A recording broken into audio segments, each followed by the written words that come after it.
ጤና ይስጥልን ውድ ተመልካቾች፣ አሜሪካና ኢራን ዳግም በሆርሙዝ ሰርጥ ጉዳይ ላይ ውጥረት ውስጥ ገቡ። የሰሜን አትላንቲክ የጦር ጥምረትና አሜሪካ ጀርባ በድጋሚ የተሰጣጡ ፕሬዚዳንት ቭላዲሚር ፑቲን ይህን ክፍተት ሊጠቀሙበት ይችላሉ የሚል መረጃ ተጋርቷል። እንደዚሁም ደግሞ በቬንዙዌላ ሁለት ከባድ ርዕደ መሬቶች ተከስተው ከ164 በላይ ሰዎች ህይወታቸውን አጥተዋል። በዓለም ዙሪያ ከቬንዙዌላ ጉዳይ በተጨማሪ የአሜሪካ ፖለቲካን የተመለከቱ እንደዚሁም ፕሬዚዳንት ዶናልድ ትራምፕ ድጋፍ ለኢራኑ ጦርነት የሚያስፈልጋቸውን ጥያቄ አቅርበዋል የሚል ሀሳብ ተሰጥቷል። ፕሬዚዳንት ዶናልድ ትራምፕ የሰሜን አትላንቲክ የጦር ጥምረት ፈጽሞ አልደረሰልንም በሚል ኔቶን መክሰሳቸው ተሰምቷል። የተለያዩ መገናኛ ብዙሃን ባለፉት 24 ሰዓታት ውስጥ ምን ጉዳዮችን አካተው ወጥተዋል የሚለውን በስፋት ይዤላችሁ ቀርብ ያለውኝ ቢኒያም ካሴ ነኝ። እንደተለመደው ላይክ፣ ሰብስክራይብ፣ ሼር ማድረጉን ቀጥሉ። ከዛም ሲሻገር እንደነ ቢፌር ያሉ ታማኝ ወንድሞቻችንን አመስግኑልን። ነገ ከ40 ሚሊዮን ብር በላይ የሚያወጡ አፓርታማዎችን ዛሬ በአስገራሚ ቅናሽ ይግዙ። በፍጥነትና በጥራት የሚታወቀው ቴም ሪል ስቴት ሳር ቤት አደባባይ ከዳንስ ፓቭሊየን ህንፃ አጠገብ አዲስ ሳይት ይዞልዎት ቀርበዋል። ቢኖሩበት የዲፕሎማት ሰፈር፣ ቢያከራዩት በዶላር። ባለ 1 መኝታ በሙሉ ክፍያ በ6.3 ሚሊዮን ብር ብቻ፣ ባለ 2 መኝታ በሙሉ ክፍያ በ8.3 ሚሊዮን ብር ብቻ፣ ባለ 3 መኝታ በሙሉ ክፍያ በ11.4 ሚሊዮን ብር ብቻ። ለየት የሚያደርገን በዶላር የሚሆን በኮንስትራክሽን እቃ ግሽበት የዋጋ ማስተካከያ ፈጽሞ አይደረግም። ልብ ይበሉ፣ ሳር ቤት ላይ በዚህ ዋጋ አፓርትመንት ማግኘት አይታሰብም። ይህ ዕድል ለአጭር ጊዜ ስለሚቆይ ፈጥነው በ0942 16 42 62 ይደውሉ።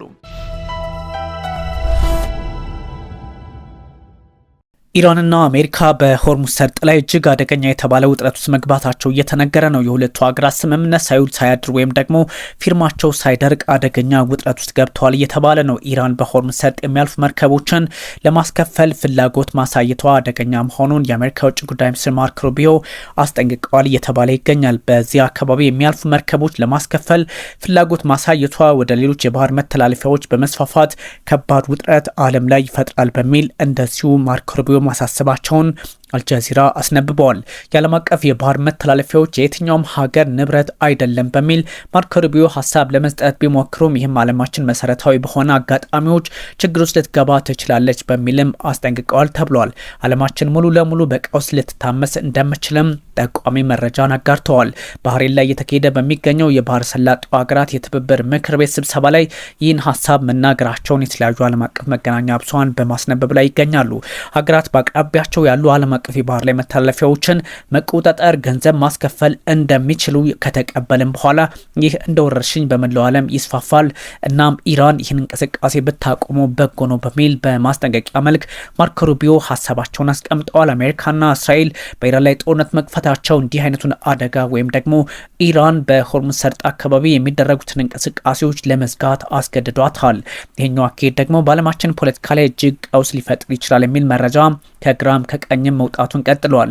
ይህ በእንዲህ እንዳለ የኢራን ፖለቲከኞች አሁንም እጅግ አስቸጋሪ አካሄዶችን አሜሪካ እየተከተለች ነው በሚል ለመውቀስ ሞክረዋል። የኛውን አጋጣሚ የአሜሪካው ፕሬዚዳንት ዶናልድ ትራምፕ ለመፍትሄ አልሰሩም በሚልም ጥያቄ እየተነሳባቸው ይገኛል። በኢራን ጦርነት የሰሜን አትላንቲክ የጦር ጥምረት ወይም ኔቶ ተጠያቂ እንዲደረግ የቴህራን ባለስልጣናት መጠየቃቸው እየተነገረ ይገኛል። ቢቢሲ አስነብቦታል። የሰሜን አትላንቲክ የጦር ጥምረት ዋና ጸሐፊ ማርክ ሩቢዮ የሰጡት አስተያየት በእርግጥም እያበሳጫቸው ይገኛል። የኢራንን ፖለቲከኞች የኢራን የውጭ ጉዳይ ሚኒስትር ቃል አቀባይ እስማኤል ባጋይ ኔቶ ተጠያቂ መደረግ ይኖርበታል በሚል ሀሳባቸውን አጋርተዋል። ዋና ጸሐፊ ማርክ ሩተ ከፎክስ ኒውስ ጋር ቃለ ምልልስ ማድረጋቸው የሚታወስ ነው። የተባበሩት መንግስታት አባል በሆነች ሀገር ላይ በተፈጸመ ህገወጥ ጦርነት ላይ እንዲህ አይነት ሀሳብ መስጠት እጅግን አስቸጋሪ ነው በሚል ከሰዋል። ዓለም አቀፍ ህግን እንዲሁም ደግሞ የመንግስታቱ ድርጅትን ስምምነት የሚጥስ እንደሆነ ቻርተሩንም የሚቃወም እንደሆነ ባጋይ ለማስቀመጥ ሞክረዋል። የሰሜን አትላንቲክ የጦር ጥምረትና አባል ሀገራቱ 32ቱ ተጠያቂ መደረግ እንደሚኖርባቸው እስማኤል ባጋይ ማስገንዘባቸው የተለያዩ ፖለቲካዊ ጥንቅጦች ሊመጡ እንደሚችሉም ጠቋሚ ነው ተብሏል። ማርክ ሩተ ቃለ ምልልስ ላይ ሲያደርጉ በተለያዩ አጋጣሚዎች የተሳሳተ ሀሳብ ያቀርባሉም ተብሏል። ፕሬዚዳንት ዶናልድ ትራምፕ ኔቶ በበቂ ሁኔታ አሜሪካን አልደገፈም ባሉበት አጋጣሚ ምላሽ የሰጡበት ሂደት እጅጉን መነጋገሪያ ሆኗል። የኢራን የውጭ ጉዳይ ሚኒስቴር ቃል አቀባይ ይህን ንግግር መነሻ አድርገው በተለያዩ የፖለቲካ ሂደቶች ላይ ጫና ሊፈጠር እንደሚችልም በግልጽ አስቀምጠዋል። በኢራናውያን ላይ መጠነ ሰፊ ወንጀል ሲፈጸም ለምን እንዳላገዙ ለህዝባቸውና ለዓለም አቀፉ ማህበረሰብ ማስረዳት ይጠበቅባቸዋል በሚልም ሀሳብ ሰጥተዋል። በቴህራን፣ ሚንዳብ፣ ላማድ፣ ኢስፋን እንደዚሁም ሳንዳች፣ ሀሜንዳና ሌሎች የኢራን ከተሞች የተፈጠረው መጠነ ሰፊ ጥቃት ኔቶ ኃላፊነት እንዲወስድም ጥያቄ ቀርቦበታል ተብሏል። ኢራን በሆርሙዝ ሰርጥ ላይ ትናንት ለሚያልፉ መርከቦች ማሳሰቢያ ማውጣቷን ተከትሎ ደግሞ በርካቶች መነጋገሪያ አድርገውታል። በሆርሙዝ ሰርጥ በኩል የሚያልፉ መርከቦች ሁሉ ለደህንነታቸው ሲባል መጠቀም ያለባቸው እኛ በፈለግነው ወይም ደግሞ በፈቀድንላቸው ቦታዎች በኩል መሆን አለበት በሚል አሳስበዋል። እንቅስቃሴያቸውንም ሆነ ቀድመውን ማሳወቅ እንዳለባቸው የኢራን እስላማዊ አብዮታዊ ዘብ ኃይል IRGCም እንደዚሁ ይፋ አድርገዋል። መግለጫውን ያወጣው በሆርሙዝ ሰርጥ ላይ አዳዲስ የመርከቦች መተላለፊያ መስፈር መከፈቱን ተከትሎ እንደሆነ ዘገባዎች ጠቁመዋል። ይህን ማለት ደግሞ ቴህራን አቅሟን እንዳጣች ትቆጠራለች ወይም ደግሞ ለፖለቲካ መንገድ አሜሪካ ልትጠቀምበት ትችላለች የሚል ሀሳብም እየተሰጠ ይገኛል። ለወራት መተላለፊያ የቆዩ መርከቦች ተከፈተ በተባለው መስመር ተቀባይነት የሌለው ጉዞ ማድረግ ወይም ደግሞ ሙሉ ለሙሉ ለመርከቦቹ አደገኛ መሆኑን አስጠንቅቋል። IRGC ይህ ማለት እርምጃ እንወስዳለን የሚል የፖለቲካ አረዳድ እንዳለው ተነግሯል። የኢራን አብዮታዊ ዘብ ኃይል IRGC መግለጫ በሆርሙዝ ሰርጥ በኩል ለማለፍ የተፈቀደ መስመር በኢራን እስላማዊ ሪፐብሊክ የተገለጸው ብቻ ነው፣ ከዛ ውጭ የሚደረገው ግን አደጋው ለራሳቸው ነው በሚል ሀሳብ ሰጥተዋል። የሆርሙዝ ሰርጥ ተጎራባች የሆነችው ኦማን ደግሞ ለረጅም ጊዜ መውጫቸው የቆዩ መርከቦችን እንቅስቃሴ ለማቀላጠፍ አዲስ የባህር መስመር ማስከፈቷ የሚታወስ ነው። የራሷንም የክፍያ ስርዓት በራሷ መንገድ ለመጠቀም ሞክራለች። ይህ በእንዲህ እንዳለ የመንግስታቱ ድርጅት የአቶሚክ ኢነርጂ ኃላፊ ራፋኤል ግሮሲ በስምምነታቸው መሰረት ተቆጣጣሪዎች የኢራን የኒውክሌር ጣቢያዎች ይጎበኛሉ በሚል ሀሳብ ሰጥተዋል። ኢራን ከዚህ ቀደም እናንተ እነማን ስለሆናቸው እነ ፕሬዚዳንት ዶናልድ ትራምፕ በፈለጉት ልክ ሊተላለፉ ይችላሉ የሚል መረጃ መስጠቷ የሚታወስ ነው። የዓለም አቀፉ የኒውክሌር ተቋም ኃላፊ ራፋኤል ግሮሲ አሜሪካና ኢራን በደረሱት የመጀመሪያ ደረጃ ሰላም ስምምነት መሰረት ተቆጣጣሪዎች በቴህራን የኒውክሌር ጣቢያ ተገኝተው ምርመራ ያደርጋሉ በሚል ሀሳባቸውን መስጠታቸው የሚዘነጋ አይደለም። የዓለም አቀፉ አቶሚክ ኢነርጂ ኃይል ዋና ዳይሬክተር ወይም ደግሞ የIAEA ራፋኤል ግሮሲ ጃፓን ውስጥ ከጋዜጠኞች ጋር በነበራቸው ቆይታ ይህን ለማረጋገጥ ትላንት ሞክረዋል ተብሏል። በዚህኛው አጋጣሚ ደግሞ እነ ፕሬዚዳንት ዶናልድ ትራምፕ በራሳቸው የፖለቲካ መንገድና ስርዓት ሊራመዱ ይችላል የሚል ሀሳብም ተጋርተዋል። ከመካከለኛው ምስራቅ ስንወጣ በኬንያ በተቃውሞ ምክንያት ዋነኛ መንገዶችን ፖሊስ መዝጋቱ ይፋ ሆኗል። አፍሪካ ላይ እንዲህ አይነት ጉዳዮች ሲፈጠሩ ፖሊስ አደገኛ እርምጃ በመውሰድ ይታወቃል ተብሏል። በኬንያ የታቀደውን አገር አቀፍ የተቃውሞ ሰልፍ ተከትሎ ፖሊስ ወደ ማዕከላዊ ናይሮቢ ዋና ከተማ የሚወስዱ ዋና ዋና መንገዶችን መዝጋቱ በይፋ ተቀምጧል። ይህም ደግሞ በፖሊስ ወይም በጸጥታ ኃይሎችና በህዝቡ መካከል ውጥረት እንዳይፈጠር ስጋት በመፈጠሩ ምክንያት የተደረገ ነው ተብሏል። ኬንያውያን ወጣቶች ከ2 ዓመት በፊት ያካሄዱትን የጸረ መንግስት ተቃውሞ ለመዘከር ሀገር አቀፍ ሰልፍ ጠርተዋል። በዚህም የተለያዩ ስራዎችን ይሰራሉ ተብሎ ይጠበቃል። ኬንያውያን ወጣቶች እንግዲህ በዚህኛው እንቅስቃሴ በተለይም ደግሞ ሌሎች የአፍሪካ ቀንድ ሀገራት አሉታዊ ትምህርት ይሰጣሉ በሚልም ጎረቤት ሀገራት ስጋት እንዳለባቸው ይነገራል። በአውሮፓውያኑ ሰኔ 2004 የቀረበውን የግብር እቅድ በመቃወም በሺዎች የሚቆጠሩ ኬንያውያን ዊሊያም ሩቶን ተቃውሞ ወደ ጎዳና መውጣታቸው ይታወሳል። ይህን ለማሰብ ደግሞ ነገ ይደረጋል ወይም ዛሬ ይደረጋል ተብሎ ስጋት የተፈጠረው የፖለቲካ እርምጃው ከባድ የሆነ ሰልፍ ለበርካቶች አደጋ ይፈጥራል በሚልም ፖሊስ እርምጃ መውሰዱን ቀጥሏል። ተቃውሞውን ተከትሎ አወዛጋቢውን የፋይናንስ ረቂቅ ምክር ቤት ውድቅ መደረጉም ደግሞ የሚዘነጋ ባይሆንም እንደዚህ አይነት ሁኔታዎች አሁንም ለኬንያ ፖሊስ የቤት ስራ ሆኖበታል ተብሏል። ፕሬዚዳንት ዊሊያም ሩቶ ባለፈው ሳምንት ንግግር ሲያደርጉ ዜጎች የመቃወም መብት እንዳላቸው አስቀምጠዋል። ንብረት ለማውደምና ነውጥ ለማስነሳት ግን የሚሰማራውን አንታገስም በሚል ፕሬዚዳንቱ ከዚህ በፊት ሀሳብ መስጠታቸው ይታወሳል። በመግለጫቸውም እንደዚህ አይነት አካሄድ እጅጉን አደገኛ ነው በሚል ለህዝቡ የተለያዩ ሀሳቦችን ለመስጠት ሞክረዋል። በእርግጥ ዊሊያም ሩቶ ከፍተኛ ጫና የሚደረግባቸው ወይም ደግሞ ለተቃውሞ በተፈጥሯቸው የተጋለጡ ፕሬዚዳንት ተደርገው የሚወሰዱ ናቸው። ሊቢያ የኢትዮጵያ፣ ኤርትራ፣ የሶማሊያና የሱዳን ዜጎች ወደ ግዛቴ ፈጽሞ እንዳይገቡ በሚል ክልከላ ማስቀመጧን የተለያዩ መገናኛ ብዙሃን እያስነበቡ ይገኛል። የሊቢያ ምስራቃዊ ክፍል የሚቆጣጠሩት ባለስልጣናት የኢትዮጵያ፣ ኤርትራ፣ የሱዳንና የሶማሊያ ዜጎች ወደ አገሪቱ እንዳይገቡ የሚከለክል እግድ ጥለዋል ሲል ቢቢሲ ሰፋ አድርጎ አስነብቦታል። ከፊሉን የሊቢያ ግዛት የሚቆጣጠሩት በሀሊፋ ሀፍታር የሚመሩት አስተዳዳሪዎች የአገራቱን ሁኔታ በተለያየ መንገድ ተመልክተውታል ተብሏል። የአፍሪካ ቀንድ አገራት ዜጎች እንዳይገቡ የከለከሉት በሊቢያ የባህር ዳርቻ ኮስትላይን በኩል ህገወጥ መንገድ ወደ አውሮፓ ለመሻገር የሚጓዙ ስደተኞችን ለማስቆም መሆኑንም ይፋ አድርገዋል። በጦርነት የተከፋፈለችው ሊቢያ ከአፍሪካ ቀንድ በተጨማሪ ከሌሎች አፍሪካ ክፍሎች የተሻለ ህይወትን ፍለጋ በአደገኛ ሁኔታ የሚጓዙ ስደተኞች ወደ አውሮፓ መሻገር የሚሞክሩባት ወሳኝ አገር እንደሆነች ይረዳሉና የኻሊፋ ሀፍታር ሰዎች ይህን እግድ አስቀምጠዋል ተብሏል። በህገወጥ የሰዎች አዘዋዋሪዎች አማካኝነት የሰሃራ በረሃን በአስቸጋሪ ሁኔታ አቋርጠው የሚሄዱ የአፍሪካ ቀንድ ሰዎችም ከጫና ራሳቸውን ሊታገዱ ጥሪ ቀርቦላቸዋል። በሰዎች አዘዋዋሪዎችና በታጣቂዎች እገታ፣ እስር፣ ድብደባ እንደዚሁም ሰቆቃ የሚገጥማቸው የአፍሪካ ቀንድ ስደተኞች ከፍተኛ ገንዘብ በሊቢያ በረሃ እንደሚከፍሉም ይታወቃል። ኢትዮጵያውያን በዋነኝነት ከዚህ ጉዳይ ጋር በተገናኘ ስማቸውን እንደሚጠቀስም ይታወቃል። ምስራቃዊ ሊቢያን የሚቆጣጠሩ ባለስልጣናት የኻሊፋ ሀፍታር ማለት ነው አሁን የኢትዮጵያ፣ የኤርትራ፣ የሱዳንና የሶማሊያ ዜጎች በየብስ በባህርና በአየር ወደ ሊቢያ እንዳይገቡ ግልጽ ክልከላ አድርገዋል። በዚህም ደግሞ የኢትዮጵያ ስደተኞች ውሳኔውን ተከትለው ራሳቸውን ከአደጋ መጠበቅ እንዳለባቸውም የተለያዩ ሰዎች በመግለጽ ላይ ይገኛሉ። በአፍሪካ ሀገራት ዜጎች ላይ የተጣለው እገዳ ዲፕሎማቶችን፣ የጤናና ትምህርት ዘርፍ ሰራተኞችን የሚመለከት እንዳልሆነ ደግሞ መግለጫው ያትታል። በእርግጥ ሊቢያ የእርስ በርስ ጦርነት ውስጥ አሁን ያለችበትን አጋጣሚ ታሳቢ ያላደረገ ነው በሚል በርካቶች ለመተቸት ሞክረዋል። ምስራቃዊ ሊቢያን የሚቆጣጠረው ኃይል በፊልድ ማርሻል ኻሊፋ ሀፍታር የሚመራ እንደሆነ ይታወቃል። ዓለም አቀፍ ተቀባይነት ያለው ምዕራባዊን የሀገሪቱን ክፍል የሚቆጣጠረው ደግሞ የጠቅላይ ሚኒስትር ኦሳማ ሐማድ መንግስት እንደሆነ ይታወቃል። ሊቢያ በእርስ በርስ ውጥረት ላይ ያለች አገር እንደሆነችም በርካቶች የሚረዱት ነው። በቬንዙዌላ በተከሰተ ርዕደ መሬት ሳቢያ ቢያንስ 164 የሚሆኑ ሰዎች ህይወታቸውን አጡ። በርካቶች እንደቆሰሉም ተነግረዋል። ከ900 በላይ ሰዎች ቆስለዋል ተብሏል። ከዚህ ቀደም በሀገሪቱ ከተመዘገቡት በላይ ከፍተኛ ሆኖ የተመዘገቡት እነዚህ ሁለት ርዕደ መሬቶች የመጀመሪያው እንደሆነ 7.5 ተነግረዋል። ህንፃዎች አደገኛ በሚባል ደረጃ መውደቃቸውም በይፋ ተቀምጠዋል። የመጀመሪያው ርዕደ መሬት 7.2፣ ሁለተኛው ደግሞ 7.5 ማግኒቲዩድ ያላቸው ናቸው። የቬንዙዌላ ጊዜያዊ ፕሬዚዳንት ዴልሲ ሮድሪጌዝ የአስቸኳይ ጊዜ አዋጅን ማውጣታቸውንም እንደዚሁ ቢቢሲ አስነብበዋል። አውሮፕላን ማረፊያዎች፣ ሜትሮፖሊታንስና የተለያዩ እንቅስቃሴዎችን በማድረግ የሚታወቁ የባቡር ትራንስፖርት ጭምር በሀገሪቱ ለመዘጋት ግድ ብሏቸዋል። ትምህርት ቤቶችም አሁንም ተማሪዎችን እያስተማሩ እንዳልሆነ ተገልጸዋል። የአሜሪካ የጂኦሎጂ ጥናት ተቋም ያስቀመጠው መረጃ እስከ 22 ኪሎ ሜትር በሚደርስ ጥልቀት የመጀመሪያው ወይም የ7.2 ተመዝግቧል ተብሏል። ከ39 ሴኮንዶች ወይም ከአንድ ደቂቃ በኋላ የተከሰተው ርዕደ መሬት እስከ 10 ኪሎ ሜትር ርቀት የሚደርስ ዴፕዝ የሚባለው ጥልቀት እንደነበረው በይፋ ተቀምጧል። ከተለያየ የስጋት ጥንቃቄ ጉድለት አንጻርም እየተመለከቱት ይገኛል። የአደጋ ጊዜ ሰራተኞች ከፈራረሱ ህንፃዎች ሰዎችን ማውጣታቸውን እንደቀጠሉም እየተነገረ ይገኛል። በዛ ላይ ደግሞ የፖለቲካ ሁኔታ ያናወጣት ይቺው ሀገር አሁንም ፈተናዋ ሊበዛ እንደሚችል በተለያየ አጋጣሚ በመነገር ሂደት ላይ ነው ተብሏል። ይህ በእንዲህ እንዳለ ወደ ሰሜን አትላንቲክ የጦር ጥምረት ስንሻገር የአሜሪካው ፕሬዚዳንት ዶናልድ ትራምፕ አሁንም ኔቶ ላይ ጀርባ ሰጥተዋል እየተባለ ይገኛል።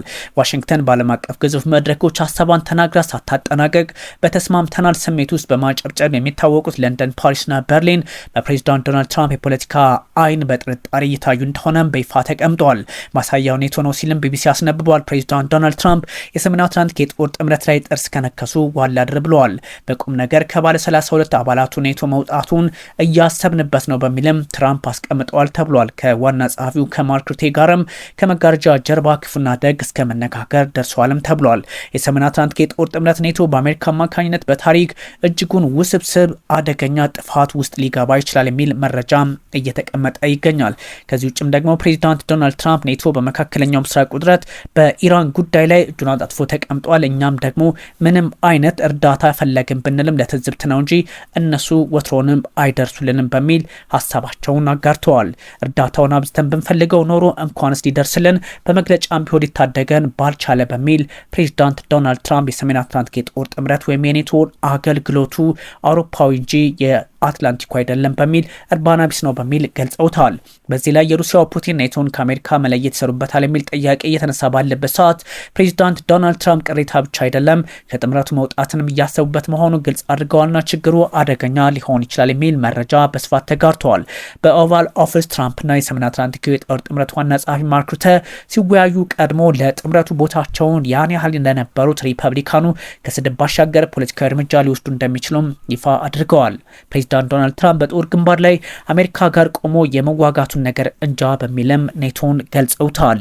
ፕሬዚዳንት ዶናልድ ትራምፕ ኔቶን በተለያየ አጋጣሚ ለመውቀስ ቢሞክሩም በ2003 በኢራቅ ጦርነት፣ በአፍጋኒስታን፣ በሊቢያና መሰል የአሜሪካ ፍላጎቶች ላይ ተሳታፊ ሆኗል የሚል የጥምረቱ ደጋፊዎች እየሞገቱ ይገኛል። ፕሬዚዳንት ዶናልድ ትራምፕ ግን አሜሪካ በአውሮፓውያን ቀውስ ጊዜ ሁሉ በኔቶ ስም ትገባለች፣ እነሱ ግን ይህን አያደርጉም፣ እጃቸውን አጠጥፎ በመቀመጥ አደጋ ሲፈጠር ያዩናል የሚል ሀሳባቸውን ለማጋራት ግድ ብሏቸዋል። ፕሬዚዳንት ዶናልድ ትራምፕ የፕሬዚዳንት ዶናልድ ትራምፕ የፖለቲካ አካሄድ ደግሞ በዚህኛው ልክ አሜሪካንና የተለያዩ የአውሮፓ ሀገራትን ውጥረት ውስጥ የሚከት ነው በሚል ሀሳቦች እየተጋሩ ይገኛል። ከዚህ ውጭም ደግሞ ፕሬዚዳንት ዶናልድ ትራምፕ ለራሳቸው ጥቅም ሲሉ የሚያደርጉት እንጂ አሜሪካን የሚጠቅም የሚያነጻጽር አይደለም በሚል ሀሳብ እየተሰጠ ይገኛል። ቱጃሩ ኤለን መስክ ስፔስ ኤክስ ላይ በደረሰ ዓለም አቀፋዊ የገበያ ውድቀት ምክንያት የትሪሊየነርነት ማዕረጉን በአንድ ጊዜ ማጣቱን ትናንት የወጣ መረጃ ጠቁሟል። የቴክኖሎጂ ፈጣሪውና የዓለማችን ቁጥር አንድ ቱጃር ኤለን መስክ በኩባንያው ስፔስ ኤክስ የአክሲዮን ሽያጭ መጀመሪያ የዓለማችን ትሪሊየነር ከሆነ ከ2 ሳምንታት በኋላ ማዕረጉን አቶ ወድቋል። ይህ እንግዲህ የዓለማችን ጉዳይ ወይም ደግሞ የንግድ ሁኔታ የሚጠቁም ነው ተብሏል። በየቀኑ የሚወጣው የብሉምበርግ የቢሊዮኖች ዝርዝር መረጃ ማክሰኞ ይፋ ያደረገው የመስክ ሀብት ከ14 ቀን በፊት ከነበረበት 1.11 ትሪሊዮን ዶላር ወደ 957 ቢሊዮን ዶላር ዝቅ አድርጎታል የሚል ግምቱን አስቀምጠዋል። ያም ሆኖ ግን ይህ ቱጃር አሁንም ማንም የማይደርስበት የዓለማችን ቁጥር አንድ ሀብታም ነው። ሀብቱ ወደ ኋላ የተመለሰው የስፔስ ኤክስና የቴስላ አክሲዮን ድርሻ ሰፊ ውድቀት ካሳየ በኋላ መሆኑን ብሉምበርግ አስነብበዋል። የአክሲዮን ድርሻው መውረዱ ደግሞ በሰው ሰራሽ አስተውሎት ኤአይ ዘላቂ የሆነ ትርፍ ማግኘት ላይ እያደገ በመጣው ጥርጣሬ የተገፋፋ እንደሆነ በግልጽ ተቀምጧል። መስክ ሀብቱ ቢቀንስም አሁንም የዓለማችን አንደኛ ቱጃር ነው ተብሏል። ሀብቱ በቅርቡ የሚከተሉትን ጥሎ የሚሄድም እንደሆነ በግልጽ ተቀምጧል። ቢሊዮነሩ ባለፈው ሰኔ 5 2018 ሲጠበቅ የነበረ የህዋ ኩባንያ ስፔስ ኤክስ ናስዳቅ ማገባበያ ድርሻዎቹ መሸጣቸውን ታክሎ ታሪክ ሰርቶ እንደነበረ የሚዘነጋ አይደለም። ታዲያ ኤለን መስክ አሁንም ስራ ላይ እንደሚቆይ በግልጽ እያስቀመጠ ይገኛል። ሀብታችን ይመለሳል፣ ከ1.11 ትሪሊዮን ዶላር በላይም እንሆናለን በሚልም በድርጅቶቹ አማካኝነት ሀሳብ ሰጥቷል። በመደበኛ መጪዎቹ የሰው ሰራሽ አስተውሎት የመሰረተ ልማት ዋጋና የወለድ ምጣኔ ሰፊ የቴክኖሎጂ ሽያጭ ውድቀትን ማስከተሉም ተነግሯል። እንደ ኤንቪዲያ፣ ኢንቴልና ኤኤምዲ ያሉ የዓለማችን ቴክኖሎጂ ግዙፍ ኩባንያዎች ክፉኛ ጉዳት እየደረሰባቸው እንደሆነም ተነግሯል። ይህኛው አጋጣሚ ደግሞ ለኤለን መስክ ፈታኝ ሊሆንበት እንደሚችል እየተነገረ ነው። ፕሬዚዳንት ዶናልድ ትራምፕ የኢራን ጦርነት ወጪን ጨምሮ 87.6 ወይም ቢሊዮን ዶላር በምክር ቤቱ እንዲጸድቅላቸው መጠየቃቸው ተነግሯል። ይህም ጥያቄ የቀረበው እንግዲህ በፔንታጎን ወይም በጦር ሚኒስቴሩ አማካኝነት ነው ተብሏል። የአሜሪካው ፕሬዚዳንት ዶናልድ ትራምፕ በአብዛኛው ከኢራን ጦርነት ጋር ለሚያያዝ ወጪ የሚውል 87.6 ቢሊዮን ዶላር በምክር ቤቱ እንዲጸድቅላቸው መጠየቃቸው ተሰምተዋል። እጅግ አስቸኳይ ላሏቸው ከኢራን ጦርነት ጋር የተያያዙ ወጪዎችን ገንዘብ እንዲፈቀድላቸው ጠይቀዋል። የምክር ቤቱ ፈቃድ ወታደራዊ እርምጃ መውሰድ እንዳይቀጥሉ በተወሰነ በማግስቱ እንደሆነ በይፋ ተቀምጧል። ሪፐብሊካኖቹ በአብላጫ የያዙት የላይኛውና የታችኛው ምክር ቤት በዚህ ጉዳይ ላይ ቁልፍ ውይይት ያደርጋል ተብሎ ይጠበቃል። ትራምፕ የኢራን ጦርነት እንዲያቆሙ በወሰኑ ደግሞ አንዳንድ ጥያቄዎችን እያስነሳ ይገኛል። ፕሬዚዳንት ዶናልድ ትራምፕ ለኮንግረሱ እንዲጸድቅላቸው ከጠየቁት ፈንድ መካከል 67 ቢሊዮን ዶላር ለመከላከያ ሚኒስቴር ወይም ደግሞ ለፔንታገን ለጦር ሚኒስቴር እየተባለ ለሚጠራው 21 ቢሊዮን ዶላር ለጦር መሳሪያ 17.3 ቢሊዮን ዶላር ለስራ ማስኬጃና 12.1 ቢሊዮን ለምስጢራዊ ክንውኖች መሆኑን ዋይት ሀውስ ከዚህ በፊት ይፋ ማድረጉም ይታወሳል። የተቀረው ገንዘብ ከኢራን ጦርነት ጋር የሚያዝ እንዳልሆነ ይፋ ሆኗል። 11 ቢሊዮን ዶላር ለአርሶ አደሮች ወይም ደግሞ እንደዚሁም 1.4 ቢሊዮን ዶላር በማዕከላዊ አፍሪካ የኢቦላ ስርጭትን ለመቆጣጠር እንደሆነ በይፋ ተቀምጠዋል። ያም ሆኖ ግን ዋይት ሀውስ ለምክር ቤቱ አፈ ጉባኤ በላከው ደብዳቤ አብዛኛው ጥያቄ ከኤፒክ ፊሪ ኦፕሬሽን ጋር የተያያዙ ወጪዎችን ይመለከታል የሚል መረጃም ተጋርቷል። እንደዚህ አይነት ጉዳዮች ምናልባትም በዓለማችን ፖለቲካ ላይ ወጪዎቹ እየጨመሩ በሄዱ ቁጥር መንግስታት ቆም ብሎ ማሰብ እንዳለባቸው የሚያስገድድ መሆኑን ይጠቁማል ተብሏል። በርካቶች በተለያየ አጋጣሚ የሚያነሱት ሀሳብ አሁንም በከፍተኛ ደረጃ እየጨመረ መምጣቱን የተለያዩ ዓለም አቀፋዊ ሚዲያዎች ሲያስነብቡ ብለዋል። ውድ ተመልካቾቻችን እንግዲህ እነዚህ መረጃዎችን ሰፋ አድርጌ ነግሬያችኋለሁኝ። የተለያዩ ሀሳቦች እናንተ ማጋራታችሁን ቀጥሉ። ላይክ፣ ሰብስክራይብ፣ ሼር ማድረጉን ቀጥሉ። ነገ ከ40 ሚሊዮን ብር በላይ የሚያወጡ አፓርታማዎችን ዛሬ በአስገራሚ ቅናሽ ይግዙ። በፍጥነትና በጥራት የሚታወቀው ቴም ሪል ስቴት ሳር ቤት አደባባይ ከዳውት ፓቭሊየን ህንፃ አጠገብ አዲስ ሳይት ይዞልዎት ቀርበዋል። ቢኖሩበት የዲፕሎማት ሰፈር ቢያከራዩት በዶላር ባለ 1 መኝታ በሙሉ ክፍያ በ6.3 ሚሊዮን ብር ብቻ፣ ባለ 2 መኝታ በሙሉ ክፍያ በ8.3 ሚሊዮን ብር ብቻ፣ ባለ 3 መኝታ በሙሉ ክፍያ በ11.4 ሚሊዮን ብር ብቻ። ለየት የሚያደርገን በዶላር የሚሆን በኮንስትራክሽን እቃ ግሽበት የዋጋ ማስተካከያ ፈጽሞ አይደረግም የለባችሁም። ልብ ይበሉ፣ ሳር ቤት ላይ በዚህ ዋጋ አፓርትመንት ማግኘት አይታሰብም። ይህ ዕድል ለአጭር ጊዜ ስለሚቆይ ፈጥነው በ0942 164262 ይደውሉ።